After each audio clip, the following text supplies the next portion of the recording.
Welcome to Alpha Wolf Trading. Did you know that there's over 12,000 stocks or companies that trade on the OTC? Between the NASDAQ and the New York Stock Exchange, you have over 7,000 companies. But us as retail investors, we wouldn't know that unless we were researching. Because why? Wall Street focuses on the elite, the big companies. And where the retail investor has their advantage is in small and micro-cap stocks. Why? Because you have the opportunity to speak directly with leadership. That is what this is all about here at Alpha Wolf Trading. We're trying to find the hidden gems, and we interview the executive teams of companies that we think meet the parameters to be those hidden gems. I also want to make sure you understand that this is not a paid-for promotion. I collect no compensation for the interviews I do here. These companies that I interview have been identified as potential opportunities for me and the members of Alpha Wolf Trading to receive a higher than average return on our investment. These companies I have identified either because of a technical setup on a chart, a fundamental change within the organization, new management team, new products, all kinds of different things that actually lead me here. But what do I think is the most important? Leadership. And that is why I do these interviews. I want to understand what drives the person that is leading the charge. I want to feel their passion. I want to understand their vision and the strategy that they're going to use to achieve success. That is what these interviews are for. I want to understand the share structure and the cap table, the size of the TAM, the total addressable market. This is the opportunity to learn all of those things. So sit back and enjoy. And if you learn anything from today's interview, do us a favor. Subscribe to the Alpha Wolf Trading YouTube channel.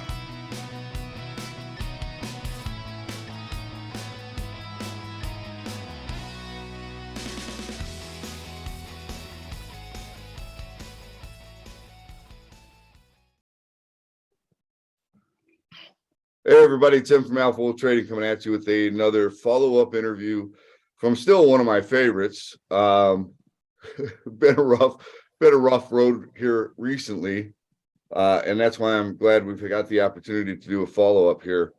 Jeff Thompson from Red Cat Holdings, ticker symbol RCAT. Jeff, how you doing, man? I'm doing great. How are you? I'm doing fantastic. Thanks for coming in and taking the time to give us an update on what's going on. Excellent. Glad to be here. All right, so let's just start off. It's apparent that the share price has taken a beating. I think there were a few things that happened. One was the 4-man drone system that you had a partner that kind of fell out a little bit now, but you've got a new partner, so nothing's changed there, right? Yeah, actually, that's actually worked to our benefit, believe it or not. Our previous partner, which was not meeting the requirements of the contract, was someone we were pulling along in the industry. And I'll give you a great example. We did a demo down near Fort Bragg for the Army, and it went well. We also did a demo with Skypersonic there for indoor stuff, which we can talk more about later. And then about a week later, they asked us to come back and do the same demo, but to work with a company called Tomahawk, which we were already integrating with at Teal, to use there. They have the grip and the kinesis systems, which is very well liked by the Army and the Marines. So we were like, sure, let's look at this. And that was actually before the deal with them blew up. So we started working with them and found out they have all the same features, but also they have a hardened product that you can, jump out of helicopters, go in water, which was much more ruggedized and basically a fan favorite for the guys that actually run these operations out in the battlefield. So so the bottom line is we actually got pushed into a better vendor that has all the same, actually some of the same capabilities and more. So it was actually kind of a blessing in disguise. And we have a great relationship with Tomahawk. It's a great team over there, great engineers. And the Kinesis system will be our go-to system on every system from now on at Teal. Okay, perfect. So I mean that turns out, now that we got some more color there, that actually sounds like it was a good thing, right? I mean, it Yeah. was Oh, I am very glad it happened. I am so glad we're on the Kinesis system now. I am. So now I'm not pushing a vendor that the Army doesn't want. right, right, which is, I think long term, sometimes it takes short term pain for long term gain, right? And Yep. I think that's going to be an excellent thing. Okay, so we cleared that up. You've got this recent. You're selling off the I guess what the consumer, right? Yep. Goods. Yeah. And We've if you looked at the last couple quarters now, we've segmented out consumer. And consumer is basically Fat Shark and Rotor Riot. I'm actually at the Rotor Riot studio today here in Orlando. They're doing great. Actually, Rotor Riot's having a great year, but it is takes a lot of focus, and a lot of the stuff that is made and we sell out of this warehouse here is made in China. The Fat Shark goggles are made in China. And not only does that not jive well with selling to DoD, is that it also has our top executives up at 2 o'clock in the morning dealing with supply chain in China, which is not where our main focus is. The bottom line is, and I think that the consumer division can get to $30 to $50 million in revenue, which would be incredible growth, and I think they'll do well after we close the sale. But the contracts that we're going after in the DoD space on the defense side of our business, which is we're only going to be defense now, is in the hundreds of millions for each contract. And the Tranche 2 program now could be as high as $500 million. So our focus is on the bigger revenue locations, and these are like the Tranche 2 program. When it becomes a program of record, it's a 10-year program with hundreds of millions in revenue. So our focus is better spent on the Golden Eagle and the Skypersonic drone that can actually go into caves and things of that nature. Just basically giving the warfighter some great tools. And we already mentioned Tomahawk, but having us working with them in Tomahawk and also Reveal, we give the warfighter a great solution. We don't just give them some pieces. We give them a complete system that allows them to go to the battlefield and do great things. And that's in combination with Skypersonic as well as Teal. Yeah, the Skypersonic drone, just think about it. It's made to go into sewers and pipes and places you don't want to put a human being. It's the same thing when you're on the battlefield. You don't want one of your soldiers crawling into a cave to see if there's a bad guy down there. We'll send down the Skycopter and find out if they're there. And we did a great demo with the Skycopter down near Fort Bragg this summer, where we used one of the Boston Dynamics dogs, and we used the Skycopter to go in and scout ahead, clear a room with GPS denied flying, because the Skycopter can do GPS denied flying. Then the dog would follow it. We cleared a whole building with a drone and a dog, and not had a single human being at risk, in this simulation. And when we couldn't open a door, the dog would come up and open the door, and then we'd go in and clear the room, and then the dog would follow in. That's awesome. So it's think of that in the battlefield when you're all of a sudden you got to go in a cave. You're not going to put a soldier and put that soldier's safety at risk. You throw down a Skycopter, and if it gets shot, who cares? The Skycopter is going to be a great addition, but the Teal Golden Eagle, and now we have a newer bird, just came off the production line, and this is what we'll be shipping to Border Patrol next month in just a few weeks, is the best payload in the market. So we're going to go from having the Golden Eagle, which was in the last year, the guys have done a great job on the Golden Eagle. It's now a very reliable bird, but that production has stopped. We're building the Teal 2 bird only right now with the new payload, and it's the best in class. So when we go do a demo, we'll be all over Europe starting late January. I'll be going there too. We won't be back for a couple of months. And we'll be demoing the best-in-class bird now. We're better than everybody else. We were just the same as everybody else before, but we have a U.S. factory. We're made in USA. Great. There's another company that is made in USA too, Skydio. They make good drones too. But now we're going out there with the best-in-class solution. So you take our payload with the camera that's got the best nighttime capability. We are going to dominate the night from now on, because most missions happen at night. You take our brand new camera, you take our partnership with Tomahawk, and you add other partners like Reveal, and Athena AI to do targeting. So, if you go to their website, Reveal Tech AI, so the demos that we've been doing is we'll take a 4-ship product and we'll get the 4 birds into the air using the Tomahawk Kinesis system. And they'll say, hey, go check out this target. We'll go take the 4 birds, surround that target, and we'll kind of go clockwise or counterclockwise in a circle around that target to get as much information and situational awareness around that. But when that's happening, the Reveal technology is coming down almost in just a few minutes. We'll have a 3D map of that target. And we can do it with thermal too. So we can tell you where the people are hanging out near the windows. We can tell you where the soldiers can sneak up on that building, where the people inside that building don't have line of sight within minutes, don't have to go out to the internet. It's all edge computing. So this is game changing on the battlefield. So you don't have to just go around that hill and find out and wait till someone shoots at you. You send 4 birds out there, find out who's over that hill, get to that target, and now you can make your battlefield decisions with great information. So this is, you never had an operator that can control 4 birds. Could be 3 birds and 1 ground robot. It could be, a Puma from Aero Environment and 3 of our birds, or 2 of our birds, a Puma and someone on the ground, all from 1 controller. This is game changing for the battlefield, and this is what we're launching. The first birds came off the production line just about a week ago. Okay, so that. Let me ask you: is there a possibility that drone becomes the preferred drone of Tranche 2? Well, Tranche 2, people don't understand the reason. I'm some of this is just my guessing. So every tranche is almost a 3-year program. Okay.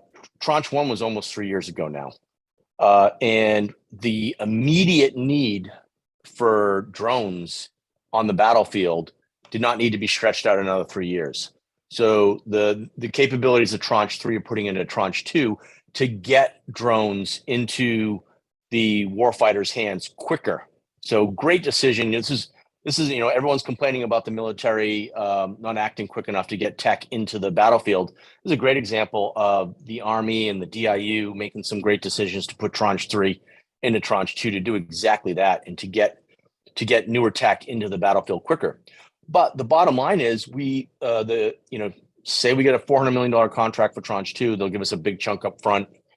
An example would be Aero Environment, just like a $187,000 bid. They got $80 million up front. So, but that's for the next bird. That would be the third golden eagle, or whichever. We haven't named any of this yet. So Tranche 2 would not be for 18 to 24 months for shipping. So the bird that we're putting out right now is going to be probably 60-70% of what the Tranche 2 bird needs, but it's the best in class here and now. And people need drones here and now, not only in the US, in Asia, Africa, all across Europe. Everyone's refilling their capabilities for drone technology and for small, crucial drones that are right there near the front lines. You need to have drones you can ship now. You can't just wait for Tranche 2. Our business doesn't rely on Tranche 2, although we're in a great position to get Tranche 2. The bottom line is we got to be selling a ton of drones between now and when Tranche 2 drones start to ship. And we got a great bird to do so. Right. So let's talk about, it was $1 million order that you're about to fill, right? With the Border Patrol. And that originally, that's a $90 million deal, right? Yeah. When people see IDIQ contracts, everyone goes, well, they don't have to spend $1. But it is approved. It's a contract vehicle for $90 million. So, we got that almost a year ago now, but, they finally put in the first order. And I'll be very frank, I think they give a very similar order to Skydio and to Parrot. So basically we're in a bake-off with the Border Patrol. And, so we'll be actually, they're coming to our office next month. So we're doing a lot with them, and we're hoping to win that business. We've got the best bird for nighttime. We're going to dominate the night. And a lot of their missions are at nighttime. Most of the missions are at nighttime. So we're hoping to win that bake-off. And, there could be some very significant orders from the Border Patrol later this year if we win that bake-off. So when you say you guys are dominating the nighttime, why is that? Because you've got a better lens? Because what? I mean, what makes you guys so much better? We've got the best camera for nighttime. We were just doing some flying out in Salt Lake City, and the IR and the thermal capabilities of this camera compared to our old camera, and our old camera is the same camera that every one of our competitors is still using. It's not, it's night and day. I mean, pun intended, pun totally intended. So we were out flying at nighttime in Salt Lake City a couple weeks ago, and we could read license plates in the dead of night. We could identify and target what you're holding in your hand. Is it a shovel or it is a weapon? And we target it, you'd see it, and we could identify this. And with partnerships, another partnership we haven't talked much about is with Athena AI, is we can identify what uniform you're wearing. So which bad guy are you? Or you're a good guy, so we don't shoot a good guy. So there's so much we can do with this new payload, and we've got the best one out there. So we are going to dominate the night with our camera. So, I mean, when as I'm sitting here listening to you, you just to highlight real quickly, you're getting rid of the consumer portion, which maybe people got concerned about that. Maybe they're looking at it. Maybe they don't feel as though you got a fair price in this particular market climate. Maybe it's just accounting moving around, whatever, right? But really, the whole reason for this move is you are becoming a defense contractor. That is what you are becoming. That is your primary focus, right? Yeah, our focus is on defense here in the U.S. and in other countries. If you look at, we've been looking at the total addressable market for small SRR style birds in the U.S. It's about 64,000 drones every 3 years, which is about $1 billion for small reconnaissance drones. And it's a little bit bigger in Europe. It's about 78,000 drones every 3 years. So that's over $1 billion in total addressable market. So we're focused on that, and we actually have a chance to be the leader in that space, and we're working hard to do that. So the real reason to get rid of consumer is focus, and to be able to make products here in the U.S. So that's what we're doing. And we did get a fair price for we bought the consumer divisions for about $9 million, and we're getting about 18 million, and it could be much higher if their IPO goes well. And we're going to get about probably 10 million in cash when it closes, or around there, of non-dilutive cash in this environment. It's fantastic. So again, Red Cat does not need cash. Red Cat has other cash coming in that's non-dilutive. So we have a great pathway to profitability as we get through 2023. And you still have what's the total share count outstanding, fully diluted? Yeah, it's about 54 million fully diluted. We've got about $33 million of cash in the bank and about 10 million of inventory, which is actually probably better than cash, because these chips we could sell for more than we bought in the supply chain environment. Those are the chips that you loaded up on a while back, right? Yeah. So the birds that we're making right now, the drones that we're making in Salt Lake City right now, we're going to be using these chips. So these chips are going to generate cash.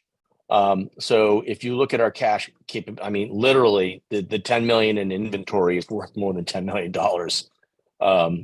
because prices keep going up, and we bought them, like 18 months ago. So we're in a great cash position. We're going to add to that cash position when we close the sale of the consumer division. And that'll be when? Yeah, if I could predict that, we're hoping. Roughly. They filed their S1 a week and a half ago. Okay. So they're on the clock now with the SEC. They've already filed with the NASDAQ. And to be And so clear, just so you know, so everybody knows that I'm not pulling any punches. I mean, you have a significant percentage of ownership in the company that is acquiring the commercial or the yeah, so I'm a shareholder in Unusual Machines. I don't work there. I'm currently on the board because I'm such a large shareholder. This is the weirdest acquisition / sale I've ever done because I was recused from both sides. So I was not allowed to get any information on what was going on. It was like, and then they'd come to me and ask me a few questions, and I'm like, "Well, what is this talking about?" And we can't tell you. And then I actually put up $1.8 million worth of my shares in Unusual Machine to do the reps and warranties. So I got a lot. I've invested a lot into this transaction going well. So I've got a lot on the table. Actually, I've got the most risk in this deal for this trade. But I think it's I'm not there day to day. I'm just on the board. I'm not even on any of their committees. I think they're going to do well. They've got a great team in place, and the team at Rotor Riot and Fat Shark have been doing really well. And they have great management, which they'll be doing a lot more. They'll be moving their way up through Unusual Machines. That's for darn sure. They'll be crucial, but they're going to focus on FPV. So I think they'll do really well. Okay. So just to recap here, you're to me, it sounds like you're streamlining, you're focused. Let's talk about your ability to put out birds. I know that, I remember back when we talked, the target was kind of like September. You kind of thought maybe, you guys would have that process completed and you'd be full production, right? So Yep. We're past that, right? Nothing goes as planned all the time. It always takes longer, right? Yes and no. So Okay. we could have been producing 400 or 500 Golden Eagle drones from September on. We made a very difficult decision to say, you know what, we're not the best in class. We're maybe level with other people with our current bird. So when we go to bid on a large deal in Sweden or Finland or wherever we're bidding on deals right now, we're got the same payload as Skydio, got the same payload as Parrot. So where do we shine? Why are you going to buy our drone instead of other companies that are much bigger than you already? Well, we said, no, let's not do that. So let's stop production. In the meantime, we're doubling the size of the factory over at Teal, which will be done hopefully by the end of January. And let's make the next phase bird. At one point, we were just going to call it, the 1.5 Golden Eagle. And now this bird is so much better. The board the main board that everything's based on is now manufactured way better. There's way more test points, so we can automate a lot more of the manufacturing. The first birds that came off the line, like I said, about a week and a half ago, are flying well. So that was scary. What keeps me up at night was this brand new bird coming off the line, and we got to ship a bunch of them to Border Patrol, and will it fly? So it's our Rev 2 bird. So we made the decision to get all these new features out there so we can start selling them now into the Border Patrol, into all these NATO countries since the Ukraine war broke out. So now we're showing up to do all these demos and to fill out these RFPs with the best bird. So that decision to stop the Golden Eagle in September and to develop an entire new bird and payload that's best in class takes a lot of engineering power. And I really got to hand it to the team at Teal. They did a great job getting the engineering done in such a quick pace to say, stopping with the old bird, starting with a new bird. Now we're the best in class. So now we have a chance to win a lot of opportunities across the globe. The arms on your bird still replaceable, right? Whereas if you break it, you can still pop on a new arm and boom, you're good to go. Absolutely. The system's very modular. The arms, the actual payload, the camera. RMUS actually did a great little LinkedIn review of it, and they did a good job with it. But yeah, the new bird is just a game changer. All right, so I'm going to hit you with one more thing, and then I want to touch on the chart, and Yep. talked about what I see is, I mean, look, how much further is it going to go down? Would I have thought that you would ever be here? No, I didn't. I honestly never thought you would be here. Right, good cash position, double the size of the facility, had inventory build so that you're not sitting there waiting on chips. I mean, all kinds of positive things. And the company has taken the path that it's taken now. Part of that is just the overall macro economy and fear, right? Fear of the marketplace, small cap company, and a young industry. I mean, this is a very, very young industry. Would you agree with that, Jeff? Yeah. So I don't want to sit here and blame the macro economy right now, because defense is not going along the same way as the macro economy. I'll be very blunt. In microcap, no one believes you until you put some real revenue on the books. And we had to position ourselves to put some real revenue in 2023 on the books. And I'm very confident you will see that revenue. But until we make these large announcements, no one's going to believe a word we say. We've also, a lot of people are, asking about buybacks. I'll just touch upon that a little bit. We've been reviewing it as a board for months. We're looking at the possibility of doing it when we close on consumer. We got a big influx of cash. Maybe we use some of that for a buyback. But we want to make sure that we stay in a good cash position to be able to capitalize on the large events that are happening around the world. And I don't think anyone's going to believe a word we say until we put a big contract on the board. And that's our focus right now. You know what? And the people that are asking for you to announce a share buyback, I don't know who they are, but here's the deal. Those never mean shit to me. It doesn't mean anything to me. You can say it all you want. Just because it gets announced doesn't mean it has to be done, right? There's all kinds of conditions that go along with that. So, now if you sit there and you say, look, we can't find anything else out there that would be a better value than what our stock is, just because of what we've got sitting in, the pipeline, right? Or what that makes sense to me. Right. But if you can find an acquisition out there of a company that's dying because they're not going to be able to raise capital, at least not in this environment, they're going to get screwed. Right. And that creates there's a lot of companies available right now. I'll just say that. But we're not going to dilute our shareholders, and I'm the largest shareholder in the company. We're when do you think you'll post this interview? Probably next week? Next week. Yep. Okay. Yeah. All right. So I'm buying shares right now. I'm in the open market. I've been buying shares for the last 2 days. You'll see my Form 4.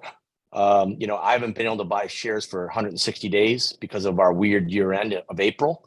So to see the stock go down and none of the people on the board be able to protect the stock and buy in the open market has been horrific. But as of Tuesday, I could start buying shares, and I started buying on Tuesday, and I'll continue to buy the stock. I think it's a great deal for triple, quadruple, or 10x from here, for gosh sakes.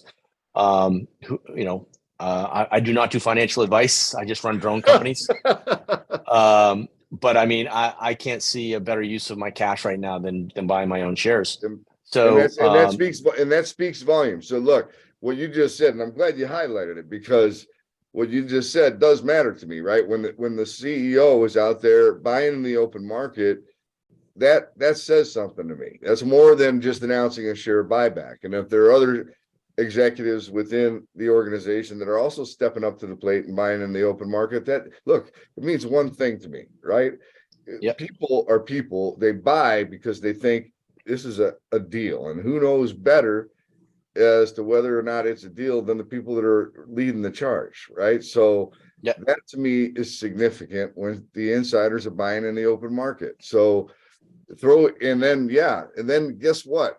Not only that, but when you do announce a share buyback from the company, do I believe it more when I know that you are buying in the open market yourself? Yeah. Yep. It backs that whole thing up, right? So I love that. I do. That means something to me. So from a technical standpoint, I'm going to just briefly hit on it. It's been in a downward trend for a long time. Right now, fear is reigning supreme. And actually, I'm going to be honest with you. I want to see capitulation. I want to see mass hysteria, blood in the streets, people freaking out. I got to sell now just to save something, because that is typically the time when you should be buying with both hands. Unless this is the end of the world, this too shall pass, right? And I believe, Jeff, Red Cat is stronger today than they were a year ago, and Absolutely stronger today than they were 2 years ago, right? Well, just a little over a year ago, year and a half ago, Teal Drones was 12 guys in a house, and now they're almost 60 people in a production facility that we get visited constantly by the Army, and they're impressed with what we've built. We're pretty excited about getting this factory up and running. Now it's up and running. Having a factory, made in USA factory in defense right now is secret sauce. And everybody wants to talk about software and things of that nature, which we also have that.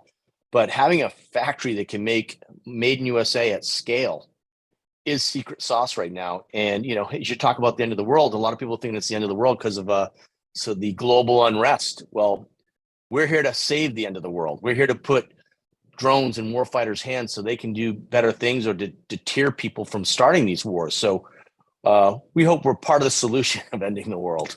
One thing, I came across a company that's got technology that zaps drones out with a certain radius, which is a pretty impressive radius, or actually winds up somehow taking over the drone. Yep. I mean, so you're constantly battling with that kind of stuff as well. Yeah, we're actually, I know a lot of the guys that are doing that technology, and we kind of look at it like the old antivirus software, or people making the viruses so they can sell the antivirus software. But we have a lot of things that can actually deter. And every time we've gone to these demos where people said they can knock down our bird, they haven't been able to do it. A lot of these technologies are very sketchy and aren't very reliable yet. But we already have ways to get around a lot of the ways they knock down the bird, or if they take over the Wi-Fi link, we can go dark and fly with the camera. So we have a lot of ways to get around them, but it's a constant battle, right? They come up with a new way to try to get your bird out of the air, and then we come up with a way that they can't do it. It's just like antivirus software. All right. Regardless, I think it's been proven with Ukraine that drones are going to be playing a key role in the military for a long time to come. Yeah, and the military agrees with that, and not just the U.S. Almost every NATO country's up their budgets for Class 1 drones like the ones that we make. They take our DoD approval as a stamp approval for them. So I think Red Cat's going to have an incredible 2023, and that's why I'm buying stock in the open market right now. All right. I'm just going to point it out. Here's the deal. All-time low on the stock is somewhere around 34 cents. It's at 80 cents. It shouldn't be below $1. That's my view. Shouldn't be below $2. That's my view. But so let's say it goes there. You could do one of two things. You could freak out and sell it and whatever, or you can see this as what it is, and what I believe it is, I'll just say that, is a gift. This is a good early Christmas gift. Right? I mean, with the stock down there, that's it. There's not even a question about buying stock back. You're trading below cash, right? At that point. So, I mean, where it goes, the technical guys, they're in charge right now, and fear is in charge. Emotion is in charge. I get it. The Fed's raising rates, whatever. It sucks. You know what? At some point, it's going to hit them in the face, and maybe they're going to have to do quantitative easing. I don't know. Start printing money. But right now, I would suggest that this is way over. It's overdone. It's been overdone. There are mega caps and large caps that are way overvalued still.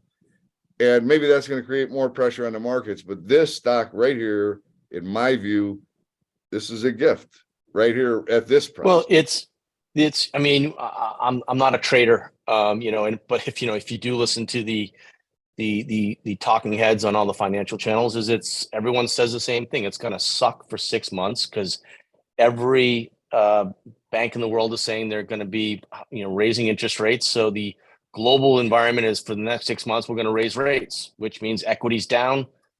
That's it. It's just going to be miserable. But the bottom line is for RCAT is we have great opportunities for some of the biggest contracts we've ever gone at. So our revenue could change dramatically. And if we post some big contracts, which we're hoping to do in 2023, and not even talking about Tranche 2, I mean, that's just hundreds of millions of dollars that people need in So that's drones not for even Tranche talking 2. about, without talking about We're Tranche 2. our model doesn't depend on Tranche 2 whatsoever. Our model depends on selling thousands of drones in 2023 to not only defense in the US, but across NATO, Asia, and Africa. And we're in a good position to do so because we got the best bird out there. So we can all talk about how bad the economy is. Our stock will recover when we make some of these large deals happen. That's it. Bottom line. Just one more thing on capacity. Once you are done and you are at full run capacity, where does that place you in terms of U.S. manufacturer of drones? Are you number 1, number 2, number 10? What?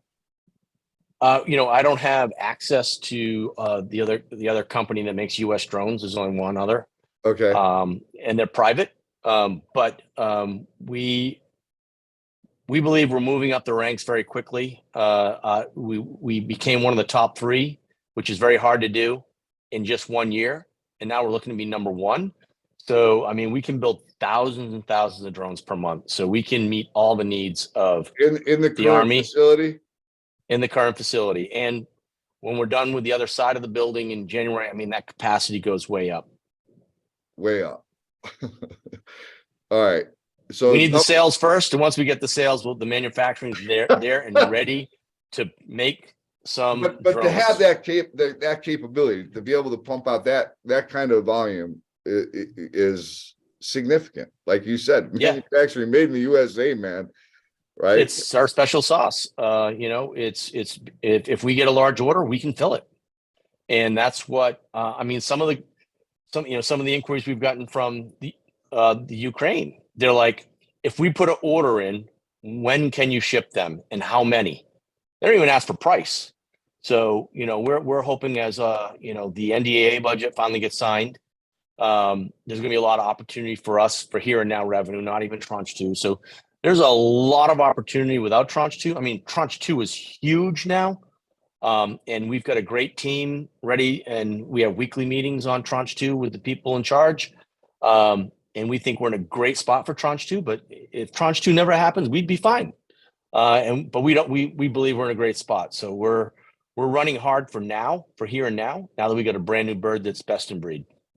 All right, Jeff, listen, man, I know you're pressed and I'm pressed. So have a happy holidays, man. And thank you for coming in and clarifying some stuff. What's nice to see is you aren't, hiding in a bunker somewhere. I mean, you're out there telling your story, you're working, this is not some pump and dump, fabricated company that does, this is a real company building real things and working on getting some real contracts, right? It's an execution play right now. And as I mentioned earlier, no one's going to believe us until we execute, get some contract. I mean, like selling, $1 million worth of drones to the Border Patrol. We're shipping them next month.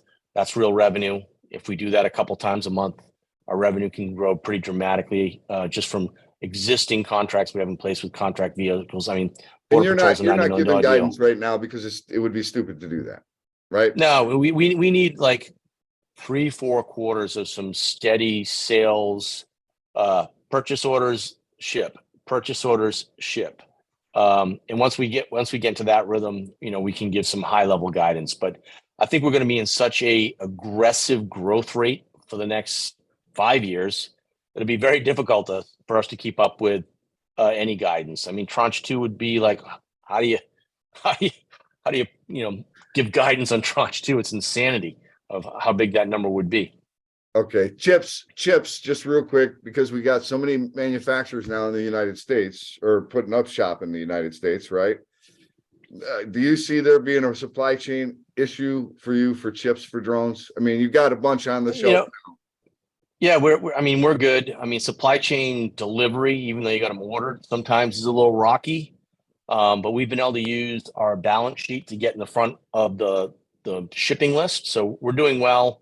We're working with some of the best chip companies out there, working with Qualcomm and others and FLIR. So we're in a good spot. I think you're going to see some great things in the first half of 2023 from us. Okay, Jeff. Awesome, man. Thanks for taking the time. I'm going to shut this down unless there's anything you have that you want to highlight. No, I got to go buy some stock. All right, hold on a second. I want to turn this off. Hey there, folks. Thank you so much for taking the time to listen to this interview. Today we had Jeff Thompson, CEO of Red Cat Holdings, ticker symbol RCAT. I hope you learned something today, and I hope you enjoyed this interview. And if you did, please do us a favor. Give us a like. How about giving us a share? And while you're at it, why not give us a follow? Until next time, stay safe. Alpha Wolf Trading wishes you the very best of success.